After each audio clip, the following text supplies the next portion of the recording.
ქედის სათემო რადიო, შენი ამბავი, ჩვენი ეთერი. აქ ქედა ლაპარაკობს, შენ უსმენ ქედის ხმას.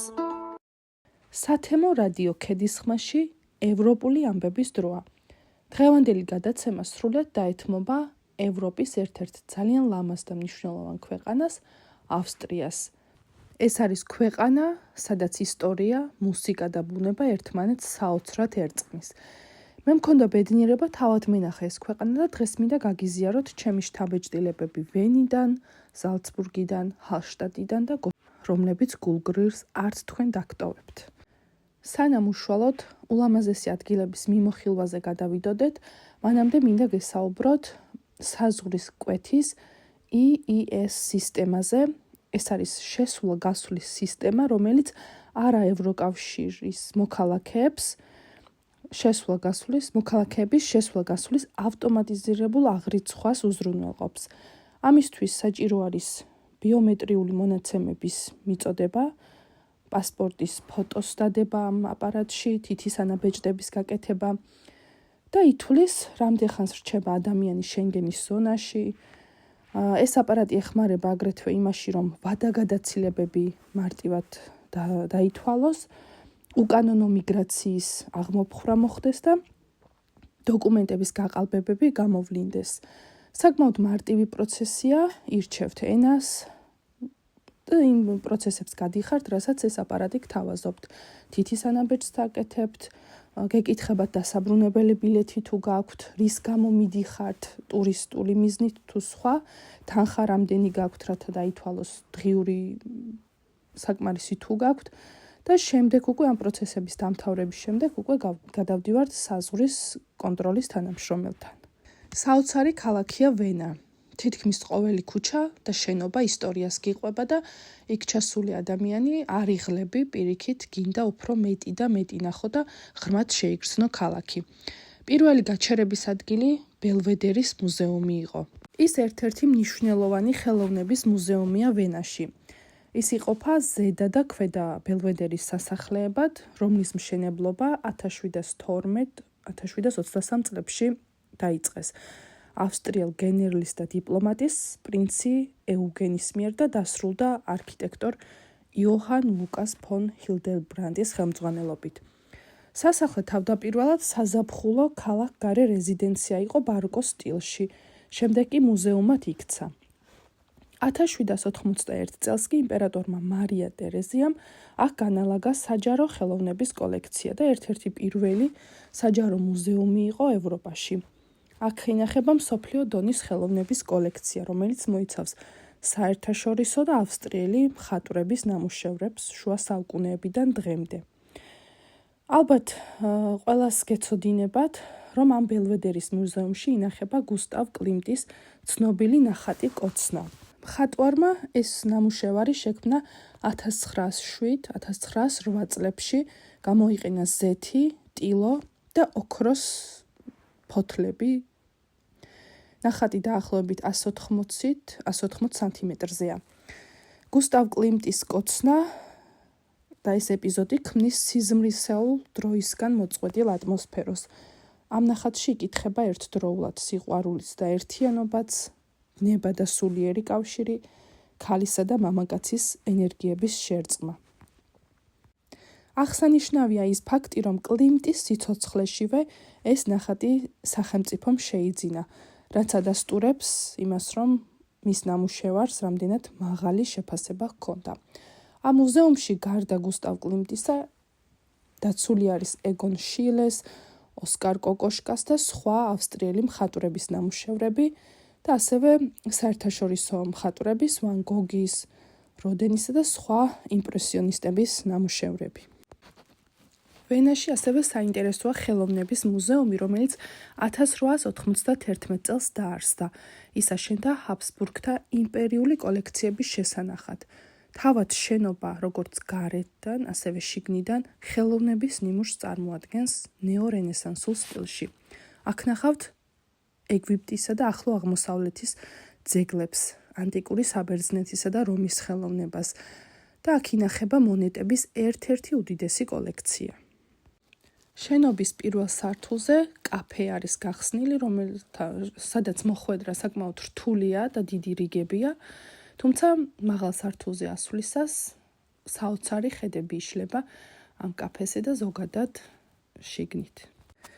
ვენა რომ საოცარი და გიგანტური სასახლეებით გამოირჩევა ამას ჰოფბურგიც ადასტურებს, ეს არის მართლაც გიგანტური სასახლე, დარბაზებითა და მუზეუმების კომპლექსი, რომელიც მე-13 საუკუნიდან მე-20 საუკუნემდე ფართოვდებოდა.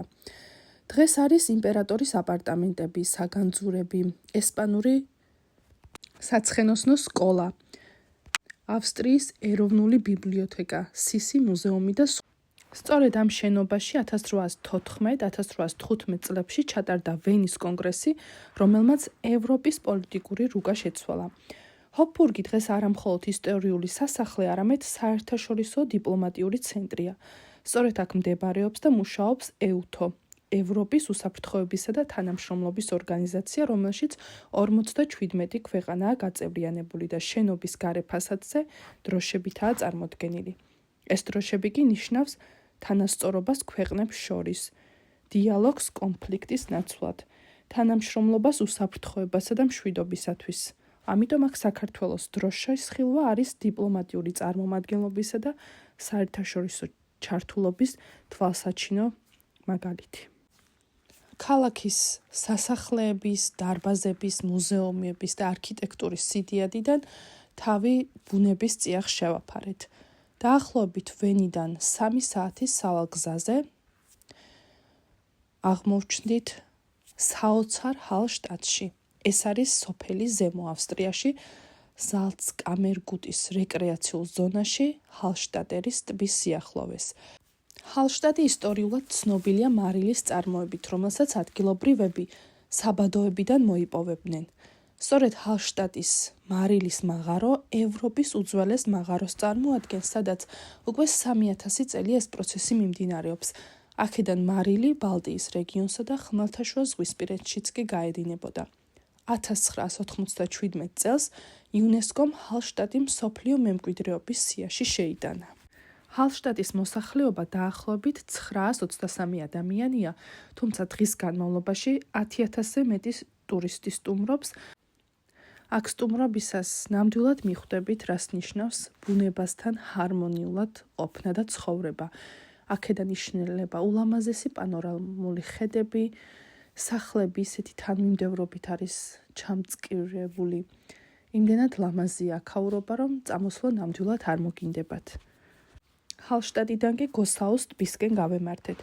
გოსაუს ტბა მდებარეობს ზემო ავსტრიაში და გამოირჩევა კრისტალურად სუფთა წყლითა და ალპური პეიზაჟებით.